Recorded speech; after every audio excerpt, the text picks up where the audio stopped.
Fala aí, galera, terceirão, tudo bem? Tranquilo? Sossegado aí? Beleza.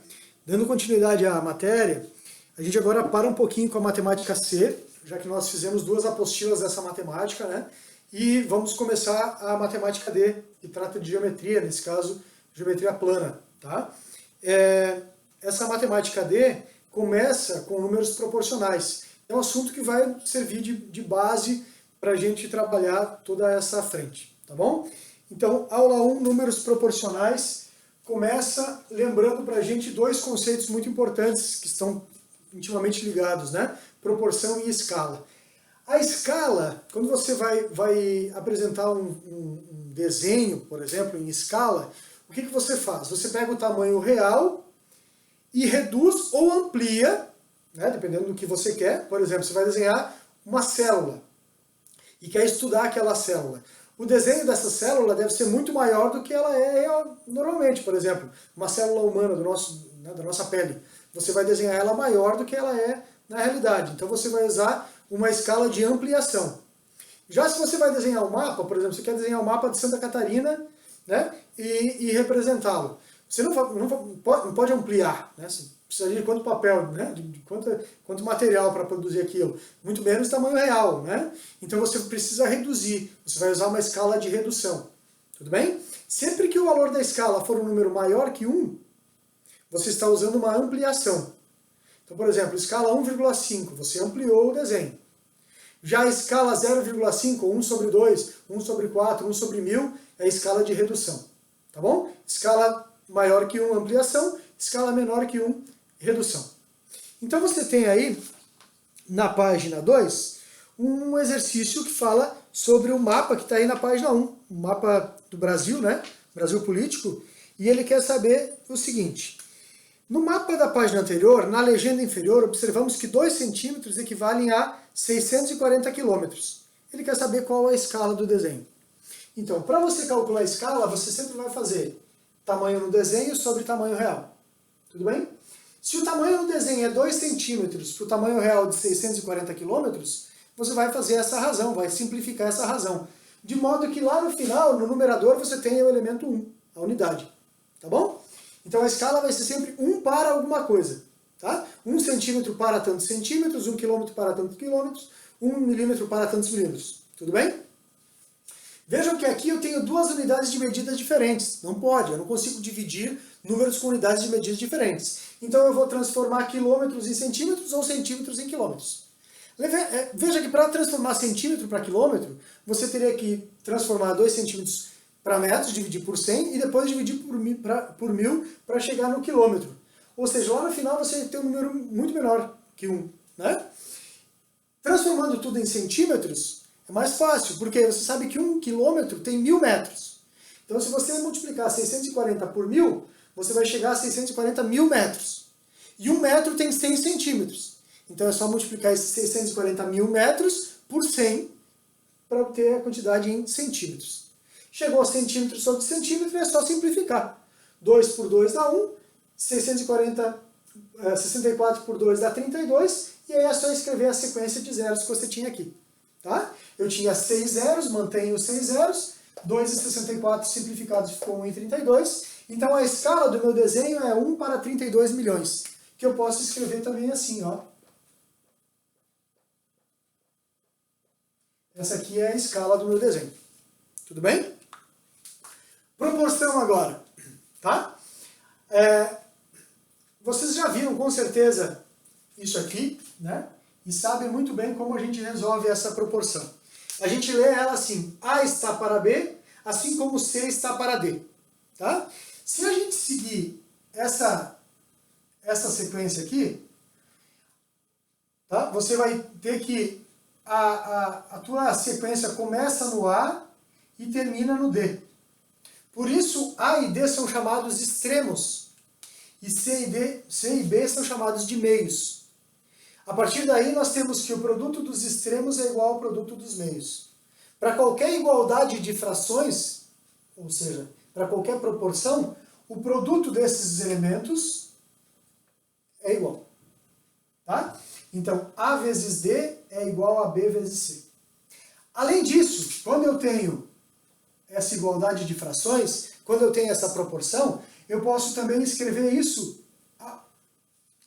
igualar isso a outra fração, qual seja A mais C sobre B mais D. Tá bom?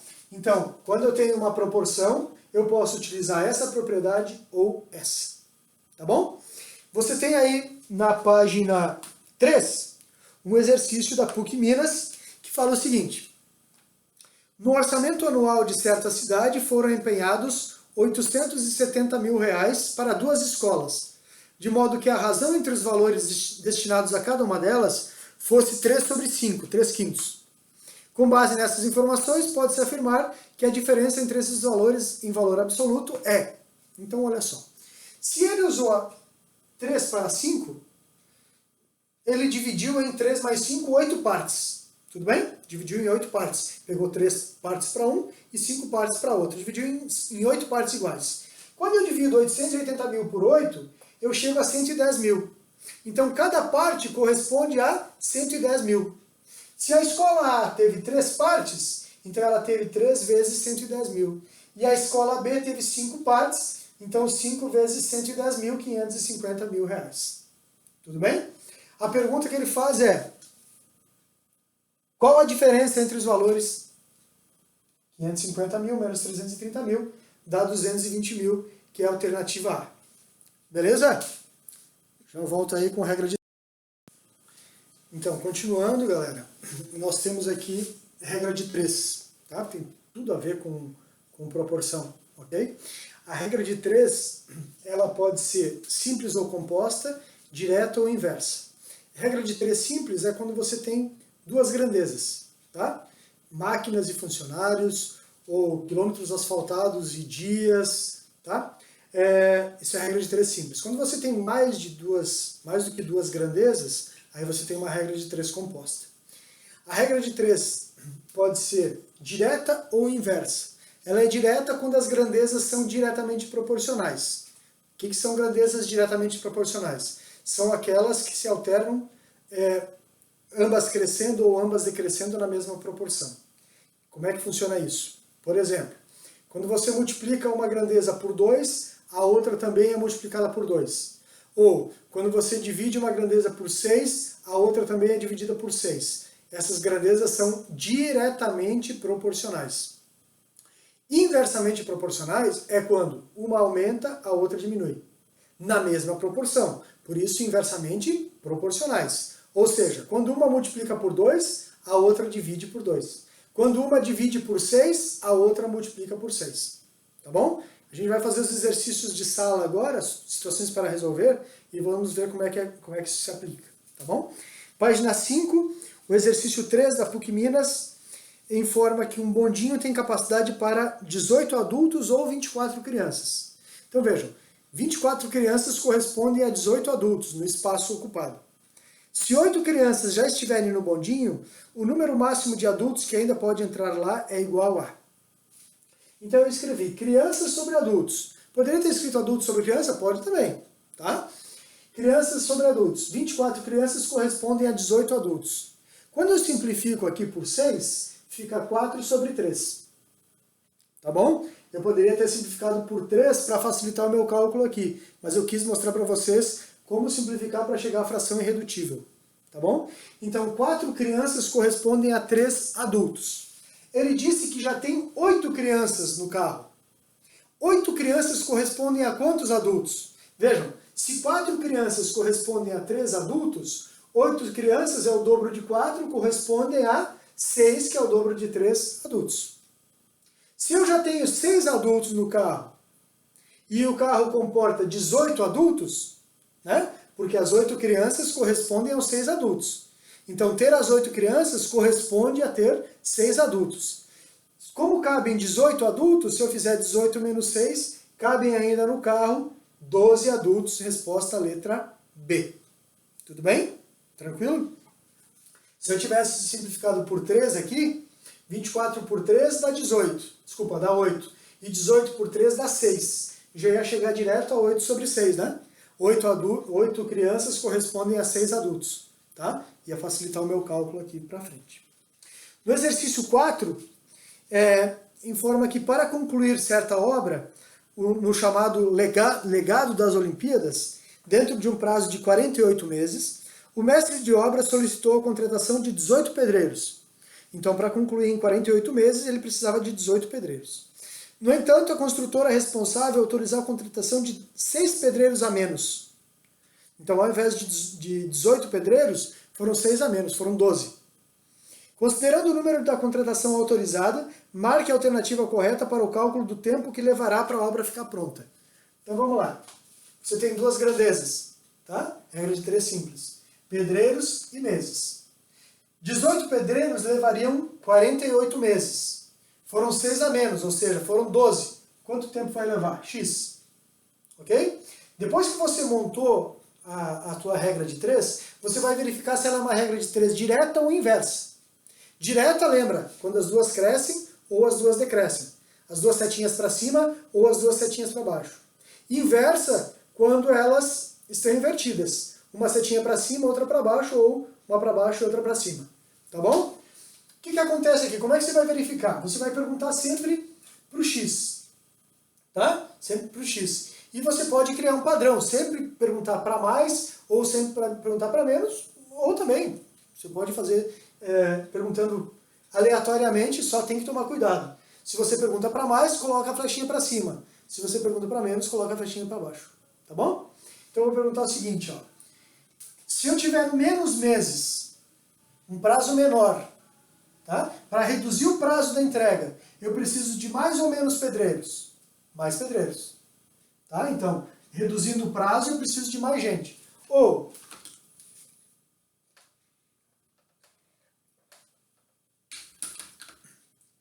se eu tiver mais tempo para fazer a obra, um prazo maior, eu preciso de mais ou menos pedreiros? Menos.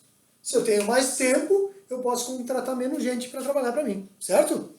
Então vejam que uma setinha está para cima e outra está para baixo. Essas grandezas são inversamente proporcionais. Quando elas são inversamente proporcionais, você não multiplica em x, como a gente faz lá na porcentagem, por exemplo, né? Que é a regra de 3 direta, multiplica cruzado. Aqui, na regra de 3 inversa, você multiplica paralelo. 12 vezes x é igual a 18 vezes 48. Tá? Multiplicando e dividindo por 12 vai dar 72 meses, que é a alternativa D. É legal você verificar se tem lógica a tua resposta, né? Então, olha só, ele contratou menos pedreiros. É lógico que vai levar mais tempo? É, né? Tem menos gente trabalhando, vai levar mais tempo para concluir a obra. Tá bom? Vira a página aí, página 6, exercício da FUVEST, número 5. A fábrica do Sr. Eusébio possui 12 máquinas de mesmo tipo e capacidade, que usualmente executam determinada tarefa em 16 dias, funcionando 6 horas por dia. Como 4 dessas máquinas ficaram inutilizadas, tinha 12 máquinas e 4 estão inutilizadas, então passa a ter 8. As restantes passaram a ser colocadas em funcionamento 8 horas por dia. Trabalhavam 6, agora trabalham 8 horas por dia. Nessas condições, a mesma tarefa será executada em quantos dias? Então vamos lá. Quais as grandezas que eu tenho? Máquinas, dias e horas por dia. Veja que agora não é mais regra de 3 simples, é composta. Tá? Eu tenho mais de 2 grandezas. Essa regra de 3 composta precisa dos seus valores colocados aqui. Então vamos lá. 12 máquinas, trabalham 16 dias, 6 horas por dia. Aí ele ficou com 4 máquinas a menos, então ficou com 8 máquinas, trabalhando 8 horas por dia. Ele quer saber quanto tempo vai levar para concluir a mesma função que aquelas anteriores concluíam. Tá bom? Então, nas mesmas condições, sempre a gente imagina mesmas condições, tá? Por mais que na real, né, sempre tem alguma coisa a mais que interfere aí, mas aqui você considera mesmas condições. Agora, galera, você vai pegar a grandeza que tem x, no caso dias, e vai compará-la com as outras duas grandezas. Então a pergunta aqui é, se eu tenho mais dias para concluir a obra, eu tenho um prazo maior, eu preciso de mais ou menos máquinas trabalhando? Menos. Então, se eu aumento o prazo, eu diminuo a quantidade de máquinas. Essas grandezas são inversamente proporcionais.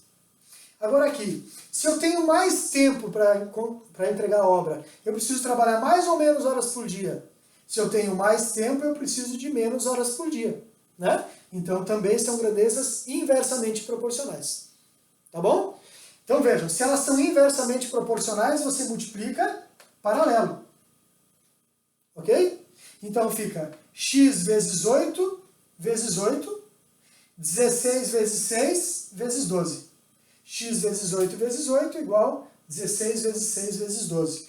Fazendo as contas aí, você vai chegar a 18 dias. Será que faz sentido, pessoal? Eu tenho menos máquinas, mais horas por dia, mas eu vou precisar de mais dias, tá bom? Tudo bem? Eu vou fazer ainda o exercício 6, tá? Eu já volto aí. Beleza, galera? Então, para encerrar aqui, o exercício 6, ele é um exercício clássico de concursos, tá, pessoal? Dado um tanque, tem uma torneira que enche o tanque, duas que esvaziam, ou tem duas torneiras que enchem e três que esvaziam, ou como nesse caso, duas torneiras enchem o tanque e uma esvazia, ou o tanque tem um furo, né? Quanto tempo vai levar para o tanque encher, enfim. Esse exercício é da Federal do Paraná, né? Eventualmente aparece em vestibular também, mas é um exercício mais voltado para concurso público, tá bom? Aparece muito em concurso público. O exercício diz assim, diz não, né? A gente tem que ler, está escrito assim. Um tanque tem duas torneiras e um ralo. A torneira A enche o tanque em 3 horas e a torneira B em 4 horas. O ralo esvazia o tanque em 6 horas. Funcionando os três juntos e o tanque estando vazio, qual vai ser o tempo para encher esse tanque? Então, muito bem. A torneira A enche o tanque em 3 horas, a B enche em 4 horas e o ralo esvazia em 6. Então, eu vou calcular o mínimo múltiplo comum entre 3, 4 e 6. E cheguei a 12. Se o mínimo entre 3, 4 e 6 é 12, eu vou verificar o que acontece em 12 horas. Porque eu tenho certeza que vai dar número inteiro aqui. Tá? Já que eu calculei o mínimo múltiplo comum. Em 12 horas, se a torneira A leva 3 horas para encher o tanque, em 12 horas ela vai dividir 12 por 3, 4 tanques. Confere? Se a torneira B leva 4 horas para encher um tanque, em 12 horas ela vai encher 3 tanques. E se o ralo leva 6 horas para esvaziar o tanque, em 12 horas ele teria a capacidade de esvaziar 2 tanques. Beleza? Então o que acontece depois de 12 horas? A teria enchido 4 tanques, B teria enchido 3 tanques e o ralo teria esvaziado 2 tanques. Se eu somar 4 tanques enchidos por A com os 3 tanques enchidos por B e diminuir os 2 tanques esvaziados por R, eu vou chegar a 5 tanques. Tá? 4 mais 3, 7, menos 2, 5. Então em 12 horas, esse sistema todo funcionando junto, isso aqui funcionando junto, eu teria 5 tanques cheios. Beleza? Então olha só. 5 tanques se enchem em 12 horas. Um tanque vai levar quanto tempo? Ok? Vejam, essas grandezas são direta ou inversamente proporcionais? A pergunta é, se eu tenho mais tempo, eu tenho mais ou menos tanques enchidos? Mais, né? É lógico. Então as grandezas são diretamente proporcionais. Multiplica cruzado, 5 vezes x é igual a 12 vezes 1, dá 12 por 5, que é 2,4 horas. Se você olhar para as alternativas, não tem 2,4 horas. Por quê? 0,4 horas, né? Você tem 2 horas mais 0,4 horas. 0,4 horas você precisa multiplicar por 60 minutos. Lembra que hora não é base 10, é base 60. Né? Então 4 décimos de hora é 4 décimos de 60 minutos.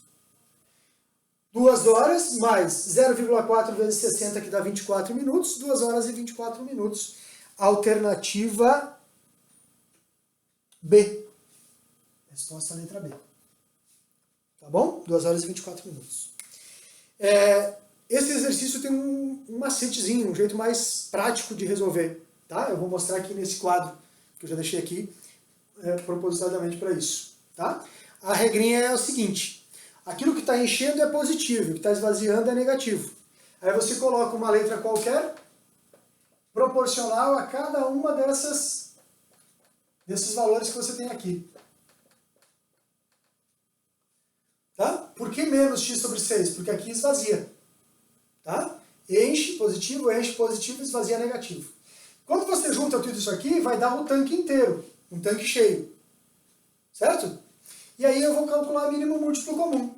O mínimo múltiplo comum aqui é 12, né? O mínimo é 12. 3, 4, 6 e 1, certo? 12 por 3 dá 4, 4x. 12 por 4 dá 3, 3x. 12 por 6 dá 2, 2x. 12 por 1 dá 12, 12. Posso cortar o mínimo, certo? Porque eu tirei o mínimo dos dois lados da igualdade. 4x mais 3x dá 7x. 7x menos 2x dá 5x. 5x igual a 12. X é igual a 12 sobre 5. Vai chegar na mesma resposta. Valeu, galera? É isso aí. Agora vocês têm os exercícios das páginas 6 a 11, são 20 exercícios. E na sexta-feira de manhã eu estou aqui com vocês para a gente tirar as dúvidas, tá bom? Grande abraço, fiquem bem, até mais.